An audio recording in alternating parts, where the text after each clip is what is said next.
Hello Aquarius, Sun, Moon Rising, and Venus signs. Kamusta kayo? Sana po'y nasa mabuti kayong kalagayan. Welcome back po sa Star Tarot. Kung bago kayo rito, welcome din kayo. Thank you sa inyong support.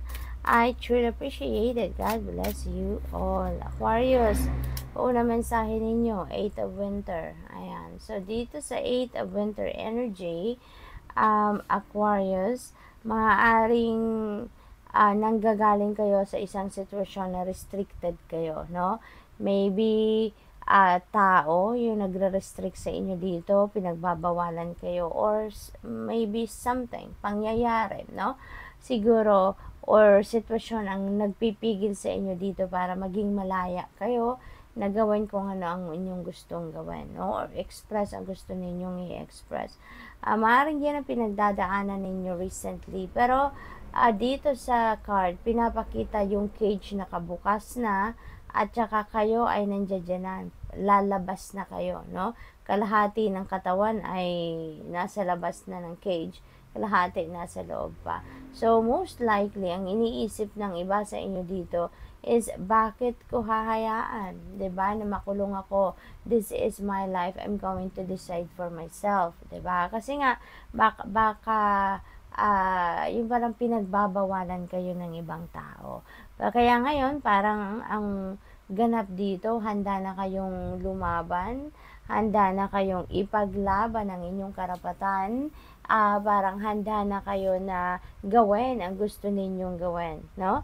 So, kayo na naman talaga ang tanging makakapag-desisyon dito. If you are going to decide, diba, to break away from this energy, talagang magagawa ninyo yan. So, parang sa ngayon, yun na, magpapakalakas na kayo ng inyong kalooban, magpapakatatag na kayo, no? You are going to reclaim your freedom, reclaim your personal power, okay? What else? We have renewal.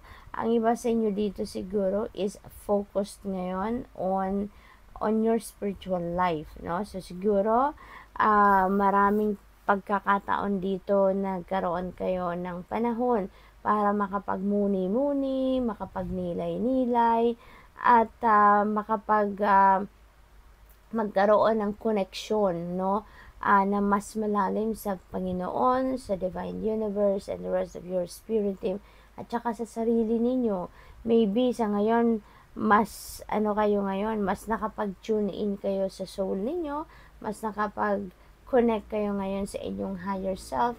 Kaya maybe you're having a deeper understanding na about sa inyong purpose in life, sa inyong mission sa buhay, sa inyong purpose. Maaring ngayon naiisip nyo na, why am I here? Diba? Ano kaya ang mission ko sa buhay? Ano yung purpose ko sa buhay? No? Kaya maaring yun ang ninyo ngayon, ang focus of interest ninyo sa ngayon. What else? We have balance. Ayan. So, this is being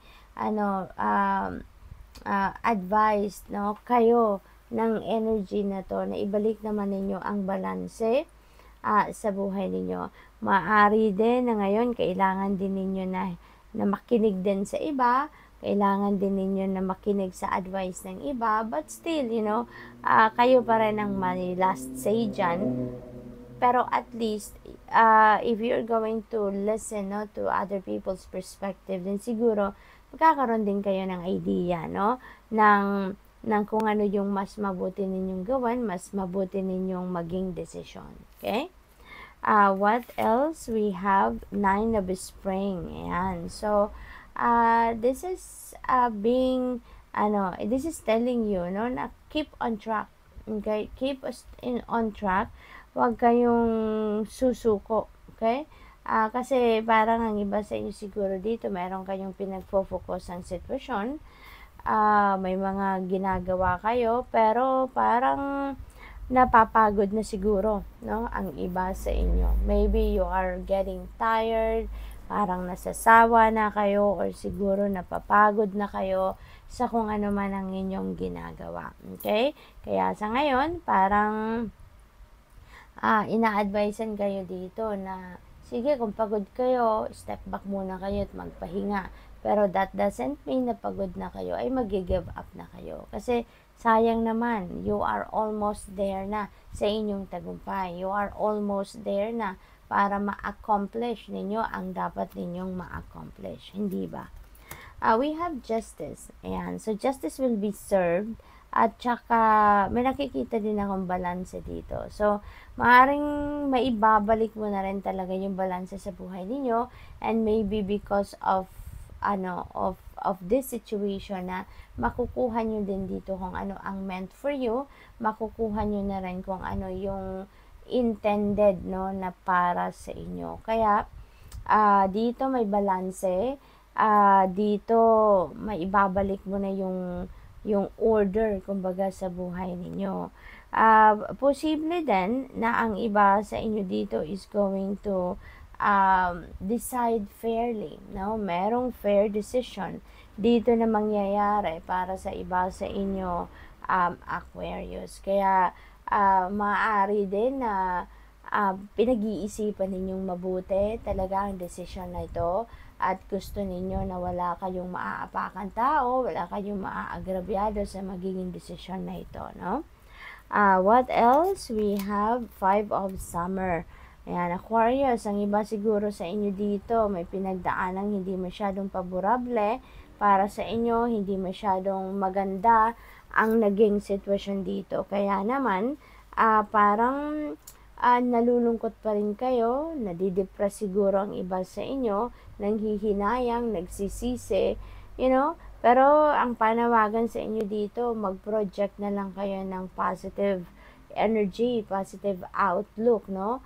Kasi let's always remember na kung ano yung nasa isip natin, ano yung nararamdaman natin, yun ang nangyayari, yun ang nagmamanifest sa buhay natin. Kaya if you're going to focus on kalungkutan, if you're going to focus on low vibration energy, ay mas marami pang ganon, no, ang maa-attract ninyo towards your life. Kaya doon tayo sa kung ano na lang yung positibo, kung ano ang masaya, and let's move forward, no, from whatever this is na pinanghihinayangan ninyo or ikinalulungkot ninyo. Okay? So, good luck. That's all I have for you for today. Thank you for watching. Love and light. Namaste.